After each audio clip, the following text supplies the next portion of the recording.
Today is a road trip day. I love road trip days. And so what we're doing is we're starting off going up and see these are glaciers. They are glaciers. We're gonna go up there about 18,000 feet. We're gonna see them in person and live. Then we're going to salt flats. Then we're gonna go to an old Inca laboratory where they actually grew and made seeds adaptations, and then we're going to go watch weaving of those gorgeous colors we keep seeing. So this is the beginning of our road trip. I'm excited to see all those different things in one day. This is going to be good.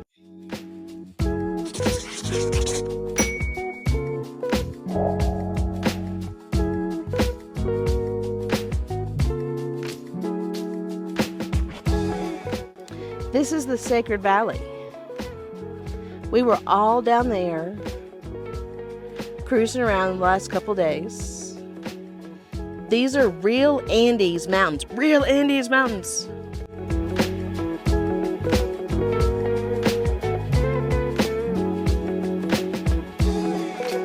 And these are the glaciers that keep all the valley below alive, because this is where all the water comes from. Is these awesome glaciers? So cool. Fun fact, see all these little houses? These are what are called land markers. They are field houses they might just store some supplies in, but the main purpose of them is just to let people know that somebody owns the land and squatters can't claim it. Kind of neat how they have a way of doing multifunction.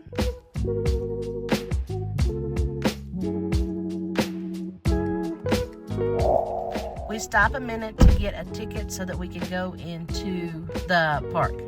We're using our multi-pass that we got earlier a couple days ago. At the gate, they gave us salt. This is what they're actually making down there. Security dog for the park, isn't he cute?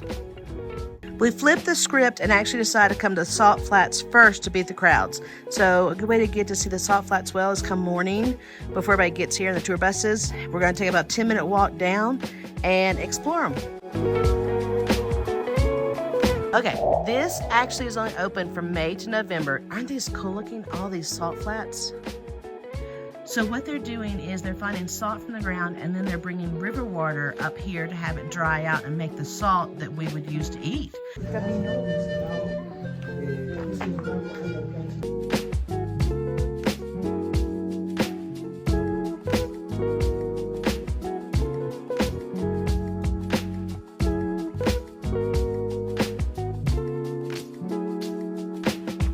This area was actually set up pre-Inca, which is still blowing my mind because I came here thinking the Incas were the beginning of everything.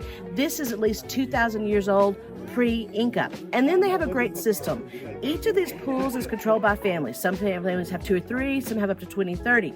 And they actually produce the salt that's in it. But whenever the salt is produced, they go together as a community and they sell as a cooperative as a community to get better rates. It all begins here. At this little bitty spring. This is where the salt water comes in. There must be like a big salt dome or something inside the earth. And this is the salty water that makes it all happen through the aqueduct system that runs all down there and into the pool system.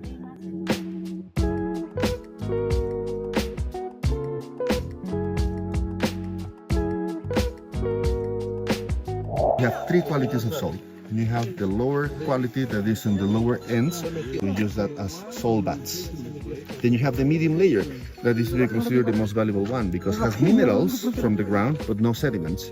And that one is to be known as pink salt. You need to comprehend how many there are. There are 5,000 pools that are down there. And they're adding more every day as families are building more and more.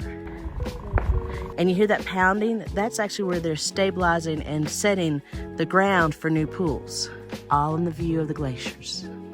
All the crowds are starting to show up. That was 5 vans in a row, and more are coming. If you're going to the Salt Flats, come early or come late. See this cool stuff right here? This is quinoa. Isn't it gorgeous? I had no idea that that stuff that I was eating was this pretty when it grows.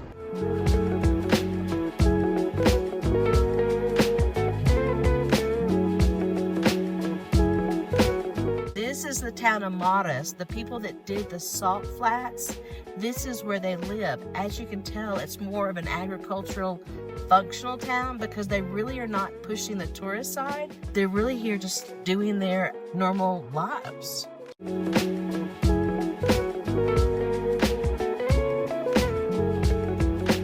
When they say that it starts getting busy around here, they're not lying. Buses are piling in here as fast as they can come up that hill.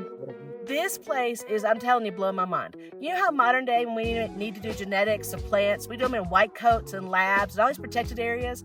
This is the Incas lab. So think 1400s, they developed this. It's a round circle. What's interesting is where I'm standing right now, I got cool breeze on one side, I got warm air on the other. The sun was controlled by the rock. The elevation is done by the levels. They actually were modifying genetically DNA of corn and over potatoes. I mean, they got 3,000 types of potatoes here, all by this open air, organic place, 1400s. Blow mind.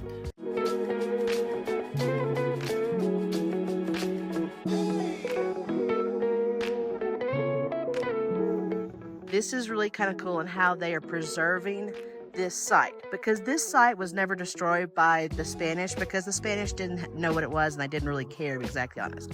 So in restoring this so that we can understand what the Incas did, they have cleaned and restored this area within limits. Most of this just was here. They just had to get rid of all the grass and vegetation.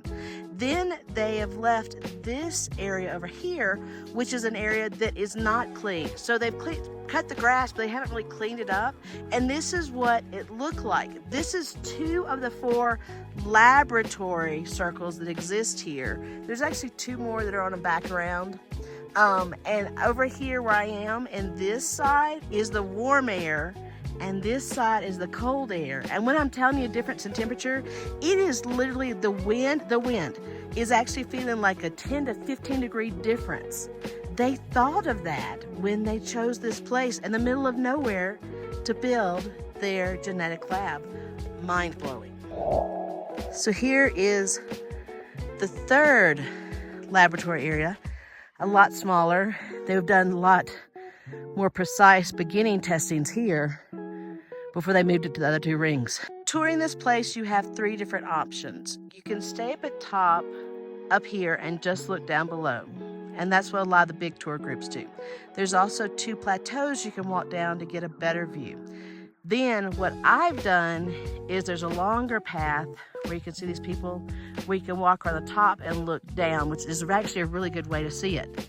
Then if you are adventurous, you can do the way down path over here that's going to take you down to the bottom level, which is what these people did, and walk back up. It's kind of how much you want to walk and how much you want to do hills, because remember, you're still up at higher elevation up here. So this is the 4th one, and realize that's the glacier behind it. So this one's going to be most affected by the cold wind that is coming across from the glacier.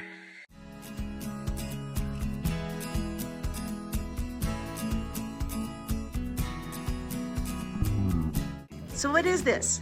Yeah, it's the juice, it's the banana passion fruit.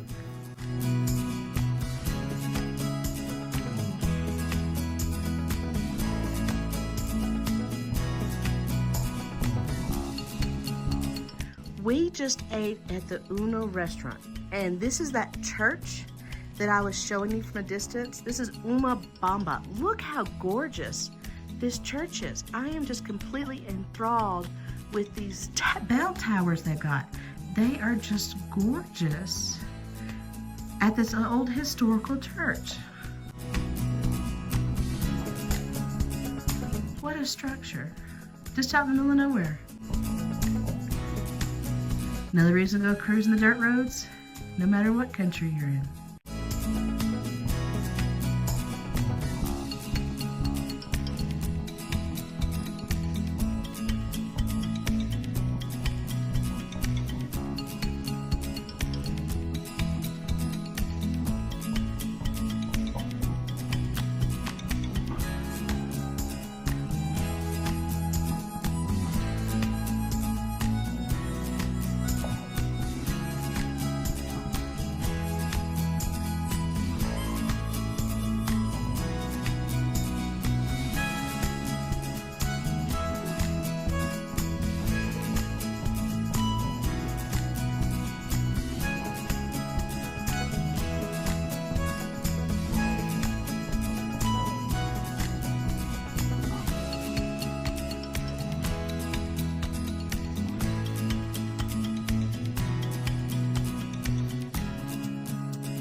Now, if you're enjoying this video, make sure you click on one of the ones over here that are actually part of more of our adventure here in Peru, in Lima, and in Machu Picchu. You don't want to miss out. The adventure is awesome.